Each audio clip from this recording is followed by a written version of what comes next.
Oi, meu nome é Rafael.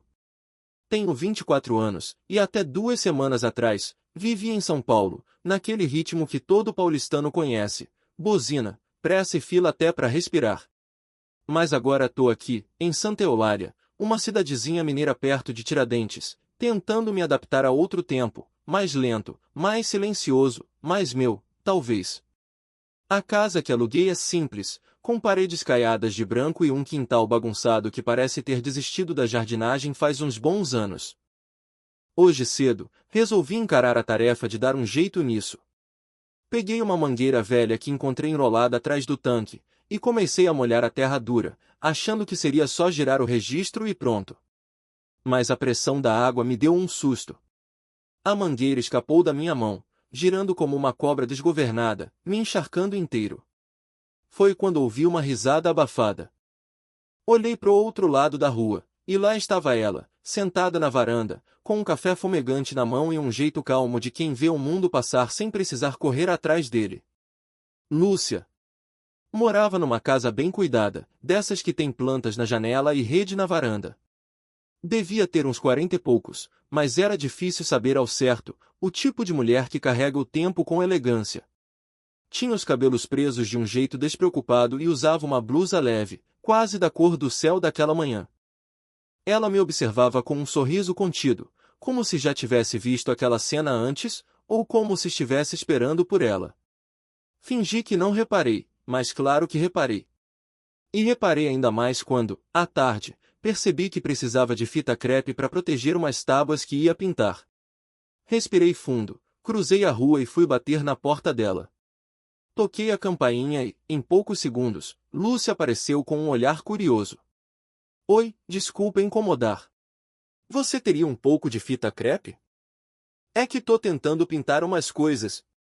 Ela abriu um sorriso discreto, inclinando levemente a cabeça. Maldição da mangueira, né? Disse, e piscou. Fiquei sem resposta por um segundo, rindo meio sem graça. Como é que você? Dá para ver tudo da minha varanda, respondeu, indo até um armário próximo à porta.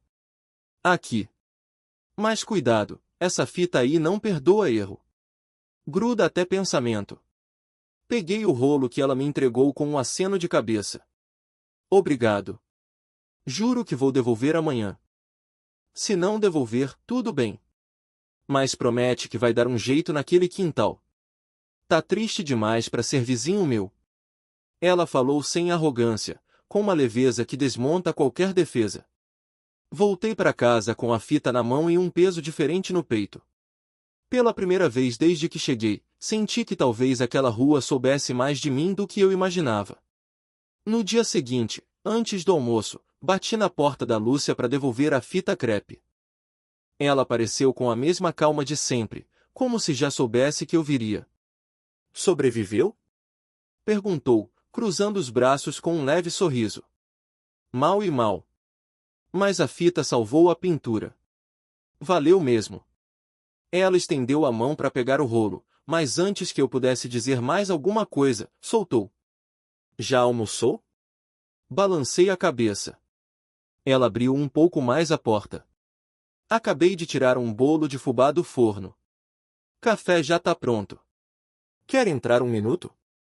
Hesitei por puro reflexo, coisa de paulistano, acostumado a manter distância. Mas aceitei. Entrei. A casa dela era diferente da minha.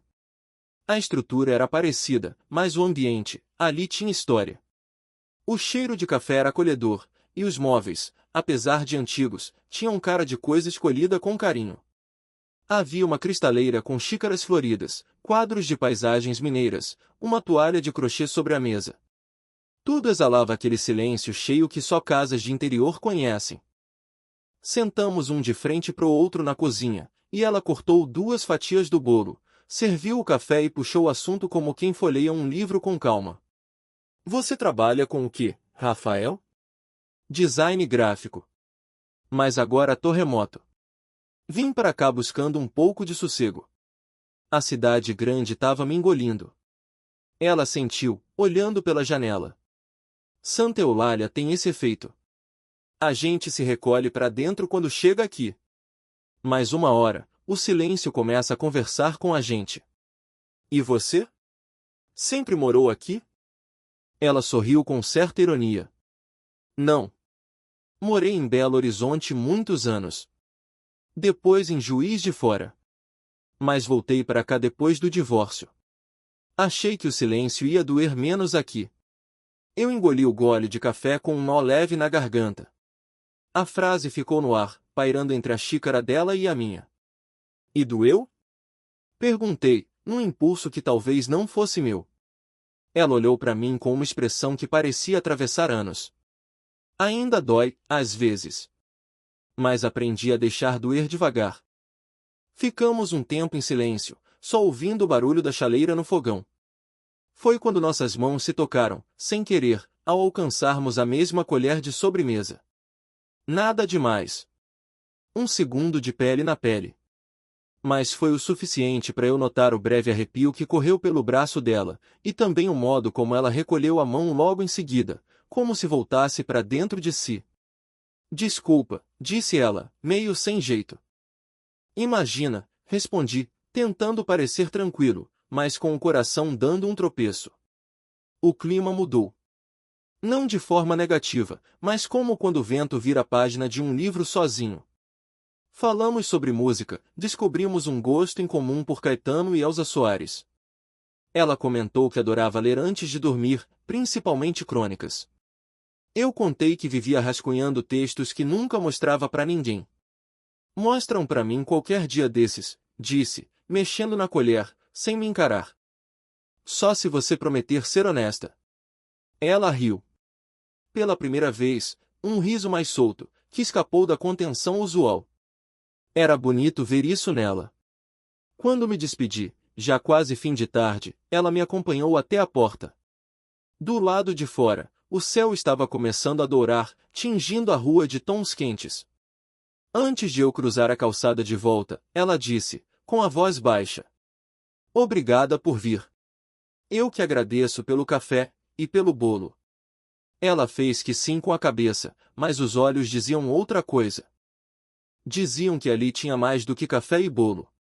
Que ali tinha um espaço guardado, mesmo que ela ainda não soubesse muito bem o que fazer com ele. Voltei para casa com a sensação de ter pisado num lugar onde as palavras importam menos do que os gestos. Onde cada silêncio tem peso.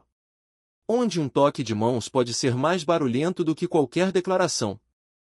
E ali, sentado na minha varanda bagunçada, com os pés sujos de terra e o bolo ainda fazendo companhia ao gosto do café, pensei, talvez Santa Eulália soubesse exatamente o que estava fazendo quando me trouxe até aqui. Na manhã seguinte, enquanto eu podava uns galhos no quintal, ouvi meu nome ser chamado com calma, do outro lado da rua. Rafael? Lúcia estava do lado de fora da casa dela, apoiada no portão de madeira escura. Trazia um ar de quem pensou bastante antes de sair. Será que você me ajuda com uma coisa rápida? Perguntou. Deixei as tesouras de poda no chão e atravessei. Ela me levou até a lateral da casa, onde uma porta branca meio desgastada dava acesso a um quarto. É o antigo quarto da Marina, minha filha. Agora tá vazio, só uns livros e caixas. Comprei uma estante nova, e o marceneiro não apareceu. Pensei que talvez você... Claro, interrompi, sorrindo. Posso montar, sim. Ela abriu a porta. O quarto estava limpo, mas tinha aquela sensação de espaço em espera, como se respirasse menos desde que havia sido desocupado. No canto, encostadas na parede, as peças de madeira da estante esperavam. Começamos a trabalhar em silêncio. Eu com a furadeira, ela segurando as tábuas. De tempos em tempos, Lúcia indicava os encaixes com o dedo, como quem aponta caminhos que já percorreu antes. Você tem jeito para isso, disse ela, após uns minutos. Meu pai era carpinteiro, me ensinou o básico. O resto foi curiosidade. Ela assentiu, como quem entende que algumas coisas se aprendem só observando. Enquanto prendia a última prateleira, perguntei. E a Marina? Mora fora? Em São João del Rei. Tá na faculdade. A voz dela mudou. O quarto ficou assim desde que ela saiu. Tentei mexer uma ou duas vezes, mas sempre voltava tudo pro lugar. Hoje achei que era hora. Guardei a furadeira. Ficamos os dois ali, de pé, olhando a estante já montada.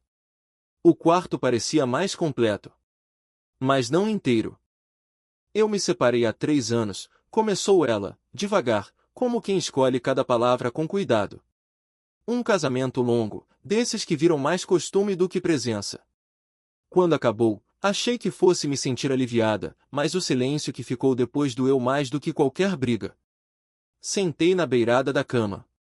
Ela ficou em pé, olhando pela janela pequena, onde a luz entrava de lado e desenhava sombras nas paredes. A gente aprende a ficar sozinha, continuou. Mas tem dias em que o som do próprio passo na casa parece grande demais. Eu não disse nada. Só ouvi. E talvez tenha sido certo, porque ela não recuou dessa vez. E você? Por que largou São Paulo? Porque lá eu não me escutava mais. Era barulho o tempo todo, gente demais, exigência demais. Eu queria silêncio, mas encontrei ruído até dentro de mim. Ela se virou para mim. E naquele momento, não era mais só a professora de postura firme. Era alguém que, como eu, estava tentando montar algo do zero, com peças que nem sempre se encaixavam de primeira. Você é jovem, disse ela. E ainda assim parece mais leve do que muito adulto que conheci. Talvez seja só disfarce. Ela riu, com um canto da boca. Na cozinha, depois, preparei chá enquanto ela pegava 2 xícaras com desenhos florais. Sentamos à mesa, como na tarde do bolo. Os móveis rangiam com o peso dos anos, mas ali tudo fazia sentido. Enquanto ela mexia o chá com a colher, nossas mãos se tocaram de novo. Dessa vez, não houve recuo imediato. Só um olhar mais demorado, como quem confirma uma suspeita antiga. Mas, então, ela recolheu os dedos lentamente. Não com pressa. Com delicadeza. Rafael, disse, olhando o vapor que subia da xícara. A vida aqui é diferente. As coisas não se dizem de uma vez só. Às vezes é no gesto pequeno que mora a coragem. Eu entendo. Tô aprendendo também. O silêncio entre nós não era desconfortável. Era o tipo de silêncio que pede para ser respeitado. Quando fui embora, já era noite. A rua estava calma, só uns grilos e um cachorro distante. Atravessei devagar, com a sensação de que tinha deixado algo ali, mas sem arrependimento. Na varanda da minha casa, olhei para a porta branca do quarto dela, agora com estante nova. E pensei, algumas portas, quando se abrem, não precisam ser escancaradas. Basta um vão, um convite, uma presença mansa dizendo que a gente pode entrar, se souber esperar. A chuva começou fina, quase como neblina, no fim da tarde de sexta. Em Santa Eulália, as nuvens chegam devagar, cobrindo as montanhas aos poucos, como um cobertor grosso estendido sobre o céu. Eu estava na sala, respondendo uns e-mails de trabalho, quando o celular vibrou sobre a mesa. Uma mensagem, curta, direta. Rafael, a luz aqui caiu. Você pode me ajudar com o disjuntor? Era da Lúcia. Peguei a lanterna, um casaco e atravessei a rua com a chuva molhando os braços. A casa dela estava apagada por completo. Toquei a campainha, que obviamente não funcionou. Mas a porta se abriu logo em seguida. Ainda bem que você viu, disse ela, segurando uma vela acesa com as 2 mãos. A luz tremulava sobre o rosto dela, realçando as linhas suaves da pele e o olhar levemente cansado. Entrei devagar, tentando não pingar muito no chão. Você sabe onde fica o quadro de disjuntores? Perguntei. No quartinho dos fundos. Eu tentei olhar, mas não entendo nada daquilo. Segui até lá. Era um disjuntor antigo, com a chave principal caída. Testei alguns pontos, reconectei, em poucos segundos, a luz voltou em metade da casa. Mas parte ainda permanecia apagada. Provavelmente molhou algum fio, expliquei. Melhor deixar assim por hoje. Pode ser perigoso forçar. Ela assentiu, tranquila. Obrigada, Rafael. Eu já ia me conformar em dormir à luz de velas. Ficamos em pé na cozinha. A luz fraca de algumas velas distribuídas pelo ambiente criava sombras alongadas nos armários e nas paredes. Ela preparava chá de camomila como se fosse a coisa mais natural do mundo, mesmo naquela meia penumbra. Pode sentar, disse, apontando a cadeira de sempre. Prometo que o bolo hoje é imaginário. Sorri. Sentei. E o medo do escuro? Brinquei. Nunca tive. Só respeito. O escuro revela coisas que a luz esconde. O silêncio voltou a preencher o espaço.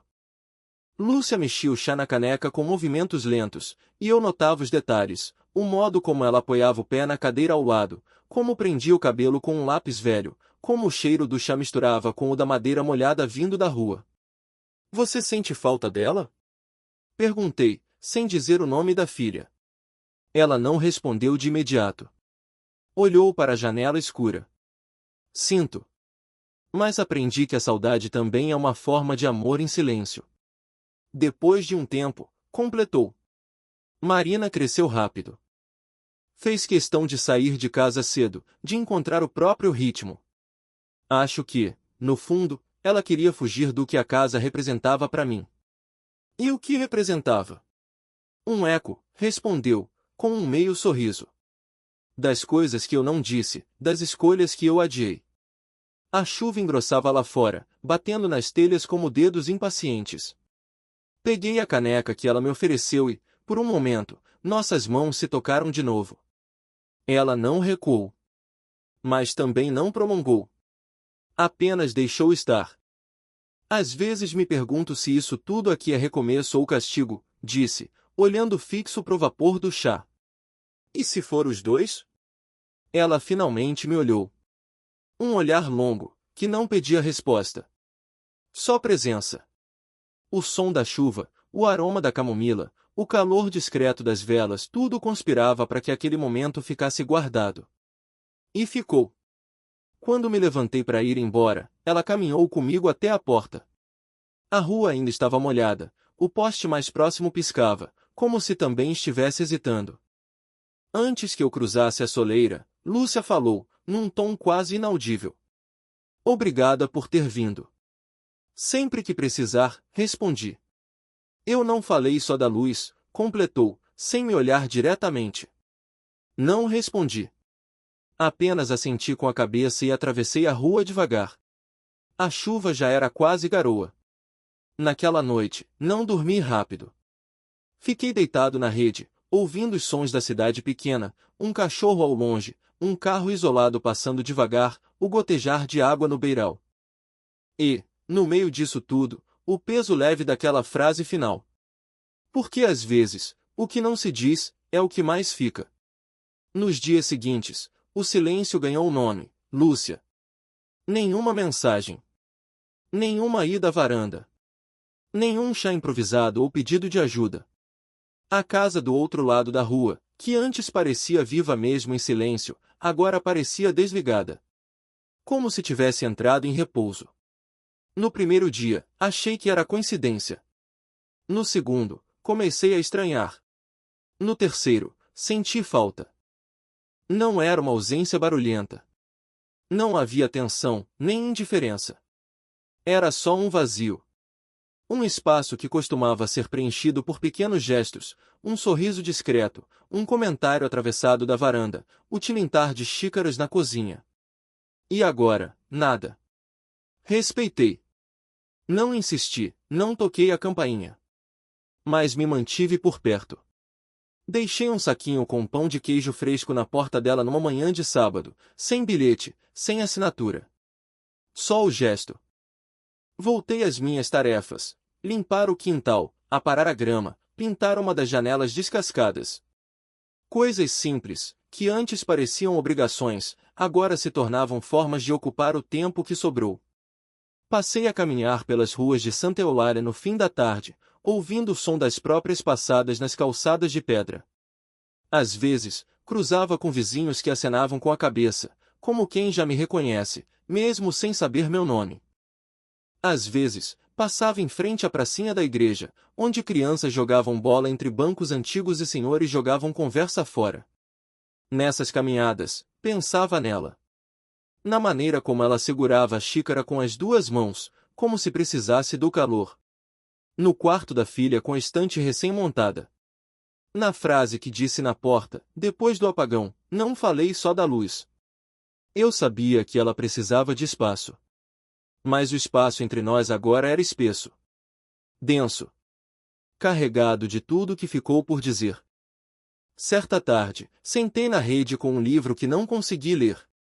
Fiquei olhando a rua, os telhados molhados da última garoa, e o portão da casa dela, fechado, quieto. E se fosse isso? E se aquilo que começou a brotar, do jeito mais delicado, já tivesse terminado sem aviso? Mas havia algo que me impedia de acreditar nisso. Algo nos olhos dela, no jeito como falou de recomeços e ecos. Lúcia não era do tipo que desaparecia por descuido. Se afastou, foi por cuidado. Na segunda-feira, levantei cedo, como sempre, e fui fazer café. Quando abri a porta para pegar o jornal, olhei quase por impulso pro outro lado da rua. Nada. Mas no chão, bem na beirada do meu portão, tinha um pano de prato. Desses bordados à mão, com um passarinho amarelo no centro e a palavra cuidado costurada com linha azul. A casa dela continuava silenciosa. Mas aquele pano era um gesto, simples, firme, impossível de ignorar. Guardei como se fosse uma carta. Naquela noite, dormi mais leve. E entendi, enfim, que a ausência dela não era ausência completa. Era pausa. Uma dessas que a vida exige para respirar, para pensar, para não atropelar o que ainda está florescendo. Continuei meu ritmo. Trabalhei, cozinhei, reorganizei o escritório. Mas agora, cada coisa que eu fazia carregava a sensação de que alguém do outro lado da rua também pensava em mim, mesmo em silêncio. Porque há vínculos que se mantêm mesmo quando não se tocam. Porque há sentimentos que precisam de distância para não se perder. E ali, entre a porta fechada dela e a minha varanda cada vez mais arrumada, a história seguia. Em voz baixa. Mais viva. Foi num domingo cedo que ela voltou. Sem aviso, sem cerimônia.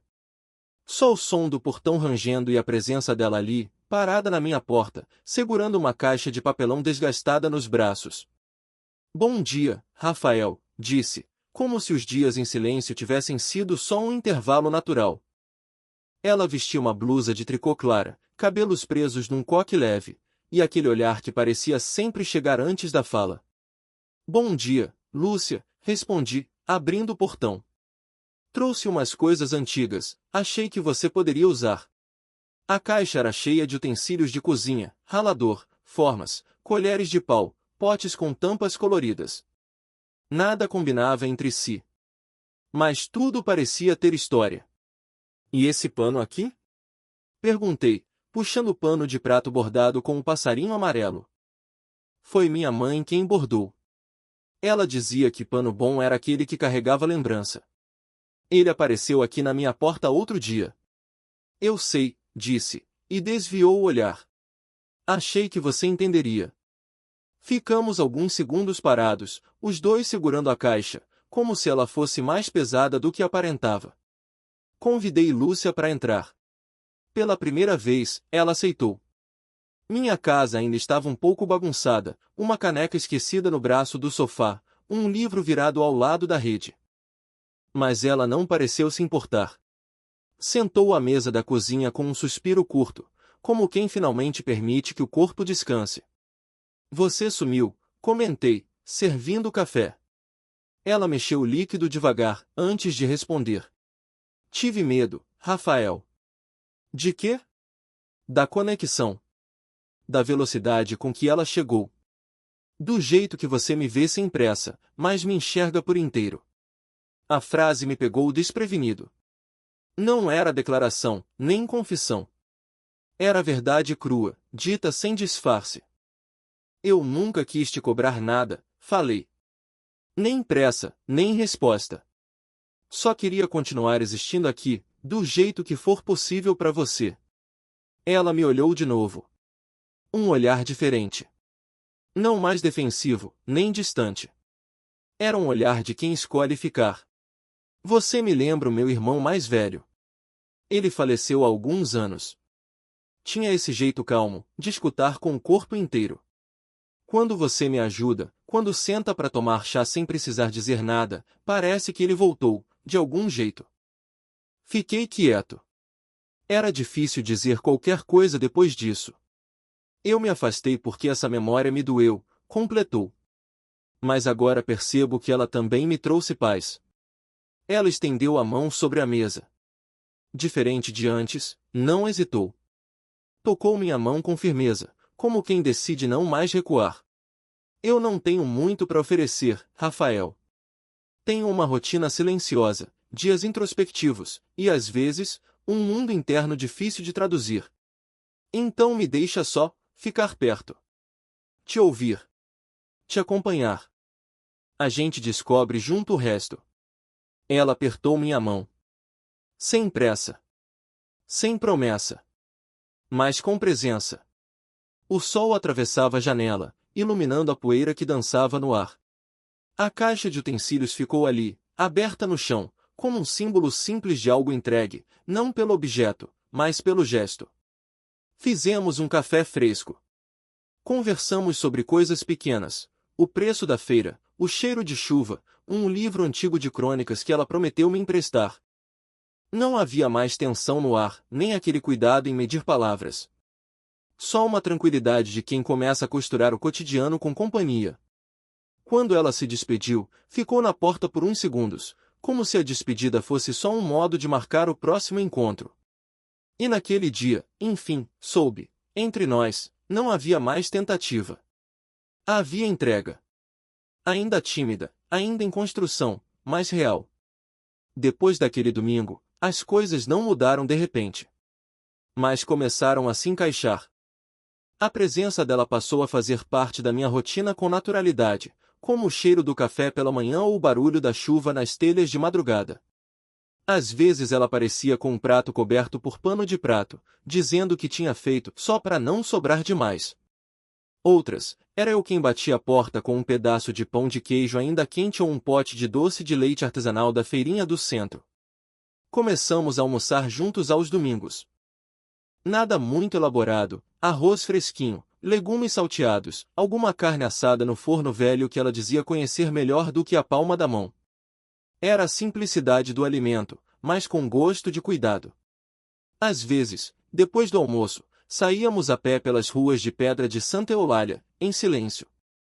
Parávamos na praça da igreja, onde sempre havia alguém vendendo cocada ou lendo jornal em banco de madeira. Ela me mostrava cantos da cidade que guardavam histórias, da infância dela, dos anos de faculdade, das visitas que fazia a tia-avó nos verões. E eu só ouvia, absorvendo cada memória como se fossem minhas. Em um desses passeios, Lúcia me levou até o coreto onde, segundo ela, jovens costumavam se encontrar aos domingos à tarde, décadas atrás. Nunca dancei aqui, disse, olhando para o chão de azulejos quebrados. Mas gostava de vir escondida só para observar. E agora? Agora eu ando menos escondida, respondeu, me lançando um sorriso sutil. Foi nesse dia que conheci a Marina, filha dela. Estávamos saindo da padaria com 2 pães de queijo e um cafezinho quando ela apareceu, com uma mochila colorida nas costas e os cabelos cacheados presos num coque desarrumado. Mãe? Lúcia sorriu com um susto bom. Ué, não era para você vir só amanhã? Antecipei. A carona veio hoje. E, olhando para mim, com um ar desconfiado, esse é o Rafael? Assenti, um tanto sem graça. Já ouvi falar, disse ela, meio rindo, meio avaliando. O designer que invadiu o domingo da minha mãe. Lúcia corou levemente, mas não rebateu. Marina estendeu a mão e apertou a minha com firmeza. Nos dias seguintes, a filha ficou na casa da mãe, e eu achei melhor manter certa distância. Não queria invadir mais do que já tinha invadido. Mas, numa tarde de quarta, fui surpreendido. Rafael! Chamou Marina do portão, com um pano de prato amarrado na cabeça como se fosse uma faixa. Vamos tomar um café? Fizemos pão de queijo juntas. E ela disse que você é exigente. Lúcia apareceu logo atrás, com as mãos sujas de polvilho e um olhar sereno. Aceitei. Na cozinha, a conversa fluiu leve. Marina falava com naturalidade, e percebi o quanto ela se divertia vendo a mãe sorrir mais. Comentou de passagem. Você fez bem para ela. Deixou a casa menos silenciosa. Fingi não ouvir, mas por dentro senti algo se assentando no lugar. Com o tempo, minhas coisas começaram a aparecer discretamente na casa dela. Primeiro um livro esquecido na varanda. Depois, uma escova de dentes que ela guardou no armário do banheiro para facilitar. Uma camiseta deixada após um almoço de domingo. E nenhum dos dois mencionava. Por que não precisava? Lúcia continuava sendo quem era, firme, introspectiva, dona de um espaço só dela. Às vezes, passava dias mais calada, recolhida em pensamentos que eu não invadia. E eu aprendi a respeitar esses ciclos, sem achar que eram afastamentos. Ela não desaparecia. Só mergulhava. E eu ficava. Sem cobrar palavras, sem exigir presença absoluta. Apenas estando ali, disponível. Às vezes na rede da varanda dela, às vezes mexendo nas plantas do meu quintal, visível do lado de cada rua. A intimidade entre nós não se construiu em gestos grandiosos, mas em constância. Era a panela que já sabíamos qual usar, o silêncio partilhado sem pressa, o toque de mãos que deixava de ser hesitante. E foi nesse compasso silencioso que nossa história seguiu. Costurada pelos dias, pelos intervalos, pelos detalhes quase invisíveis. Porque amar, às vezes, é só isso, aprender o tempo do outro. E continuar ali, mesmo quando nada precisa ser dito. O domingo começou com um cheiro de café fresco e pão na chapa. Eu ainda estava deitado na rede da varanda, olhos semicerrados pro céu azul de outubro, quando ouvi a campainha tocar. Levantei devagar, imaginando que fosse o padeiro da rua de baixo, que às vezes passava vendendo rosca de cocô. Mas era ela. Lúcia. De vestido leve, descalça, segurando uma bandeja com toalhinha de renda e um bule antigo. Olhou para mim como quem já sabia que eu ainda não tinha tomado café. Fiz tudo isso para você não dizer que só me aproveito dos seus pães de queijo, brincou. Isso é uma armadilha? É um convite. Entrou sem cerimônia. Colocou a bandeja sobre a mesa da cozinha, organizando tudo com o cuidado de quem prepara um ritual. Havia frutas cortadas, queijo Minas, bolinho de chuva, e até um potinho com geleia caseira de jabuticaba. Sentamos lado a lado. A cozinha silenciosa, iluminada por uma luz morna que atravessava a cortina rendada. Comíamos devagar, sem a urgência dos dias úteis, com o corpo descansado e o tempo folgado. No meio da refeição, ela pousou a xícara, olhou para mim e disse: Eu não sei que nome dar para isso que a gente tem. Parei a mão no ar, segurando a faca com um pouco de geleia. Também nunca achei um nome, respondi, sem desviar o olhar. Mas é real, completou. É simples e profundo ao mesmo tempo. Eu sinto. Aqui, e levou a mão ao peito. Eu também sinto. Sem promessa, sem correria. Só presença. Ela sorriu. Um sorriso inteiro, que começava nos olhos e terminava nos lábios. Pegou minha mão sobre a mesa e deixou ali, aquecendo a pele com a ponta dos dedos. Eu já tive relações que pareciam grandiosas, cheias de palavras e planos. Mas nenhuma delas me deu essa sensação de que posso só existir, sem precisar me explicar. Aqui você não precisa, respondi. Nem explicar, nem esconder. Acabamos de comer em silêncio. Depois ela me puxou pela mão, e caminhamos devagar até a praça da igreja. Como fizemos tantas vezes antes, mas agora com os dedos entrelaçados, sem mais hesitação. A praça estava calma, o coreto vazio, as crianças brincando em torno da fonte.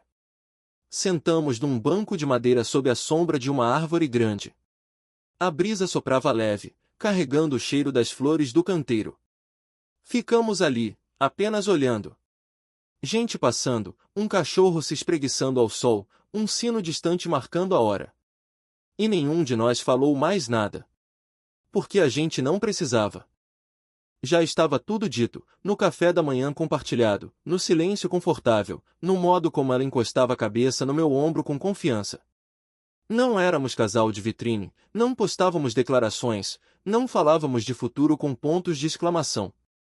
Mas havia constância. Havia escolha repetida, diária, tranquila. E mesmo que o mundo lá fora tivesse pressa, dentro daquele banco de praça, naquela cidade de passos lentos, o amor tinha seu próprio ritmo. Era um amor em voz baixa. Feito de olhares demorados, chá servido com cuidado, saudade respeitada, presença silenciosa. E era o bastante. Porque quando a gente encontra alguém que nos vê sem barulho, sem máscara, sem pressa, tudo que fica é só o essencial, a vontade de continuar ali, mesmo quando nada precisa ser dito.